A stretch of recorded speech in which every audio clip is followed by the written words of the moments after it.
Olá, pessoal, tudo bem? Sejam bem-vindos a mais um estudo do Vem Segue-me. Entramos essa semana aqui no livro de Jonas e Miqueias. Nós temos o seguinte tema: Ele tem prazer na benignidade.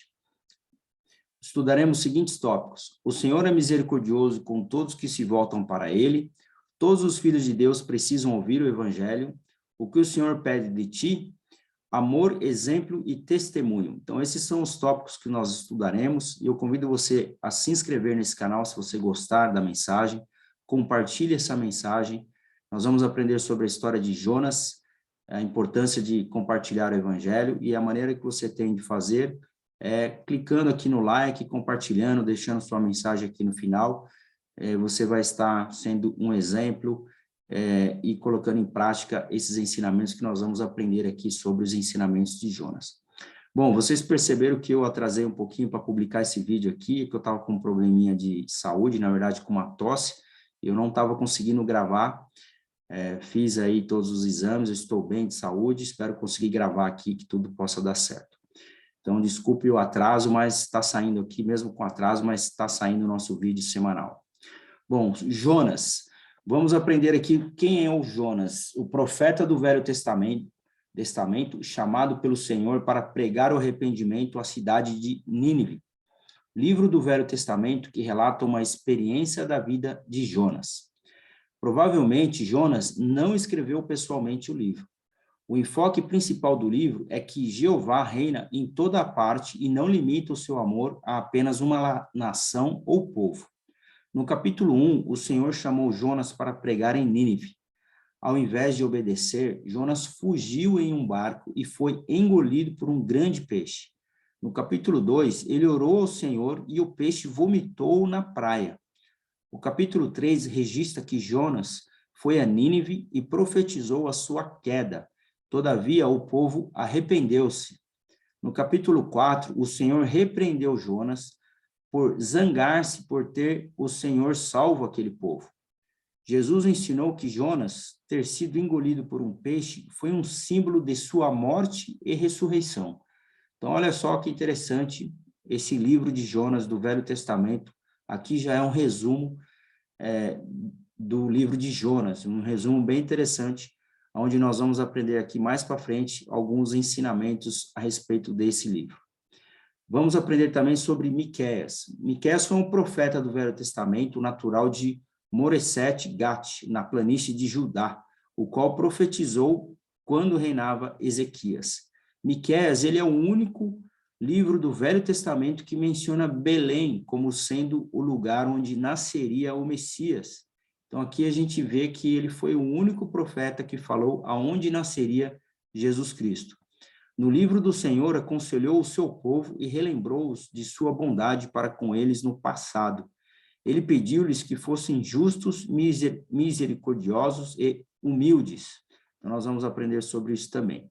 Bom, primeiro tópico: o Senhor é misericordioso com todos que se voltam para ele. Miqueias 7, de 18 a 19, diz o seguinte, a Escritura: quem é Deus semelhante a ti, que perdoa a iniquidade e que passa por cima da transgressão do restante da sua herança? Ele não retém a sua ira para sempre, porque tem prazer na benignidade. Tornará a apiedar-se de nós, sujeitará as nossas iniquidades, e tu lançarás todos os seus pecados nas profundezas do mar. Então, a Escritura mostra que o Senhor, ele é misericordioso, a sua ira não é para sempre, e ele tem prazer na nossa benignidade e seguir o seu exemplo. Jonas, capítulo 1, versículo de 1 a 3, vamos aqui entrar na história de Jonas, vamos aprender sobre seus ensinamentos. Diz o seguinte: e veio a palavra do Senhor a Jonas, filho de Amitai, dizendo: levanta-te, vai à grande cidade de Nínive e clama contra ela, porque a sua maldade subiu até mim.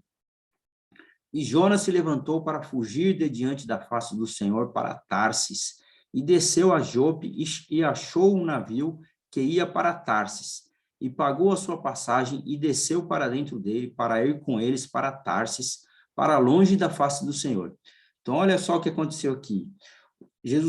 O Senhor pediu para que Jonas fosse até a cidade de Nínive e clamasse ali, chamasse o povo ao arrependimento. Só que Jonas, ele não fez a vontade do Senhor. Ele foi para outra direção, ele entrou no navio, entrou e foi para outra direção, para a cidade de Tarsis, ou seja, desobedecendo a vontade inicial do Senhor.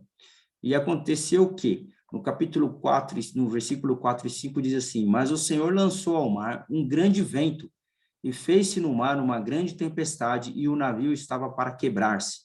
Então temeram os marinheiros e clamavam cada um ao seu Deus. Olha só isso, clamavam cada um ao seu Deus, e lançavam no mar a carga que estava no navio, para aliviarem do seu peso. Porém, Jonas desceu aos lados do porão e se deitou e dormia um profundo sono. Então, os marinheiros ali desesperados, jogando as coisas no mar, para tentar aliviar o navio diante daquela tempestade, e Jonas foi lá dormir tranquilamente. E aí, no versículo 6 e 7, diz assim: e o mestre do navio chegou-se a ele e disse: que tens, ó tu que dormes? Levanta-te, clama o teu Deus. Porventura Deus se lembrará de nós para não pereçamos, para que não pereçamos. E diziam cada um ao seu companheiro: vinde e lancemos sortes, para que saibamos por que causa nos sobreveio este mal. E lançaram sortes, e a sorte caiu sobre Jonas. Então, eles queriam saber por que estava sendo causado aquela tempestade, todo aquele mal que estava acontecendo com eles. Lançaram sorte e caiu justamente em Jonas. Falaram: pô, você é a causa de todo esse mal. E aí, então, esses homens tremeram com grande temor e lhe disseram: por que fizeste tu isso? Pois sabiam os homens que fugia de diante do Senhor, porque ele lhe tinha declarado. Então Jonas falou para os marinheiros: olha, a culpa realmente é minha, porque eu estou fugindo do Senhor, e isso está acontecendo por minha causa, né? E eles questionaram Jonas, né? Por que você fizeste isso, né? E aí disseram-lhe: que te faremos nós para que o mar se nos aquiete? Porque o mar se ia tornando cada vez mais tempestuoso. Então ele falaria: e agora, o que nós vamos fazer, né? Para que o mar fique calmo. E aí ele lhes disse: levantai-me, né? Aí no caso Jonas falando aqui: levantai-me e lançai-me ao mar, e o mar se vos aquietará. Porque eu sei que por minha causa é que vos sobreveio essa grande tempestade. Então Jonas aqui estava assumindo que era a causa da tempestade, era culpa dele. E levantaram Jonas e lançaram ao mar, e cessou o mar da sua fúria. Assim que ele foi lançado ao mar, o mar já se acalmou. Temeram, pois, estes homens ao Senhor com grande temor, e ofereceram sacrifícios ao Senhor e fizeram votos. Olha só que interessante. Você lembra que no início os marinheiros estavam orando, cada um ao seu Deus, para que a tempestade parasse? Depois que eles viram que o Deus de Jonas tinha feito aquela tempestade, e ao ser lançado ao mar, o Deus de Jonas fez com que a tempestade parasse, todos aqueles marinheiros passaram a adorar o mesmo Deus de Jonas. E eles começaram a oferecer os sacrifícios ao Senhor, o mesmo Deus de Jonas. Então, Jonas, de uma certa forma, ele pregou o evangelho com esse fato, com esse acontecimento, ele pregou o evangelho e converteu os marinheiros na mesma fé que ele tinha ao seu Deus. E no versículo 17 ele continua: preparou, pois, o Senhor um grande peixe para que tragasse Jonas, e esteve Jonas 3 dias e 3 noites nas entranhas do peixe. Então aqui a gente vê aqui ao fundo na imagem aí a baleia, né, o peixe grande, aonde Jonas passou 3 dias e 3 noites. Bom, o próximo tópico é: todos os filhos de Deus precisam ouvir o evangelho. Jonas diz o seguinte no versículo 2, capítulo 3. O Senhor diz para Jonas: levanta-te e vai à grande cidade de Nínive e proclama contra ela a pregação que eu te digo. Então Jonas recebeu aqui essa responsabilidade, esse mandamento do Senhor de pregar a Nínive. E aí a gente aprendeu aqui o que aconteceu na história, né? Que ele não foi inicialmente pregar na cidade e passou por essa tempestade aí no barco. E começou Jonas a entrar pela cidade. Depois que ele volta do barco, né, que ele é cuspido pela baleia, ele vai até a cidade de Nínive. E aqui na escritura diz assim: começou a entrar pela cidade, caminho de um dia, e pregava e dizia: ainda 40 dias e Nínive será subvertida. E depois que ele entrou na cidade e fez aquela vontade do Senhor, que aconteceu? No versículo 5 diz, e os homens de Nínive creram em Deus e proclamaram um jejum e vestiram-se de panos de saco, desde o maior até o menor. Então, o povo acreditou nas palavras de Jonas. E Deus viu as obras deles, como se converteram do seu mau caminho. Então, Deus aqui reconheceu que Jonas pregou e reconheceu que o povo também se arrependeu dos seus pecados e viu as obras deles.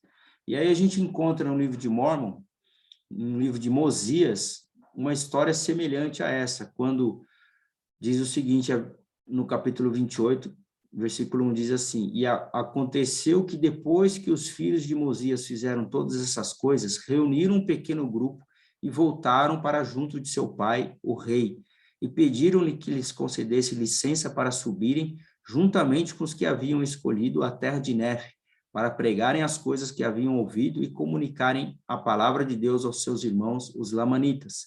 Então, aqui os nefitas pregando aos lamanitas, para que talvez pudesse levar-lhes o conhecimento do Senhor seu Deus e convencê-los das iniquidades de seus pais, e para que talvez aplacassem seu ódio para com os nefitas, a fim de que também fossem levados a regozijar-se no Senhor seu Deus, e tornassem amigáveis uns com os outros, e não houvesse mais contendas em toda a terra que o Senhor seu Deus lhe dera.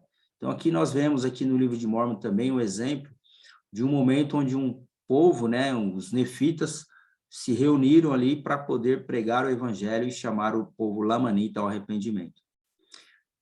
O que a gente aprende é a questão que fica, quais são alguns dos possíveis motivos pelos quais Jonas fugiu de seu chamado de alertar o povo de Nínive? Então, por que será que inicialmente Jonas fugiu e não quis pregar o evangelho a Nínive?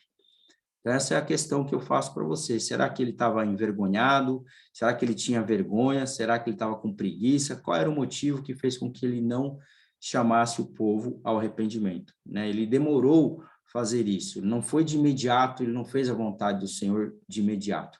Isso muitas vezes acontece com cada um de nós. Aqui na próxima pergunta diz, por que às vezes hesitamos em compartilhar o evangelho?